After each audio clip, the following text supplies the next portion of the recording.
7 8 9 10 11 12 13 14 15 16 17 18 19 20 21 22 23 24 25 26 27 28 29 30 31 32 33 34 35 36 37 38 39 40 41 42 43 44 45 आणि सरासरी 46 कांड्यावरती हा ऊस आहे. शेवटची कांडी 46 आहे.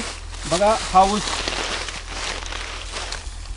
कमीत कमी 50% रासायनिक कमी करून पिशे साहेबांनी अशा प्रकारे जवळजवळ 45-46 कांड्यावरती हा ऊस आणलेला आहे. म्हणजे त्यांना अत्यंत चांगल्या प्रकारचा रिझल्ट इथं मिळालेला आहे. आज जर बघितलं तर शेतकरी 25 पोतेच्या खाली येत नाही तरीसुद्धा त्यांना ती 32 ते 35 कांड्याच्या वरती त्यांचे ऊस जात नाहीत. परंतु हा ऊस 45-46 कांड्यावर पिशे साहेबांनी आज आणलेला आहे. एक उदाहरण आहे इथं नेटसपच्या जैविक औषधांची ही कमाल आहे.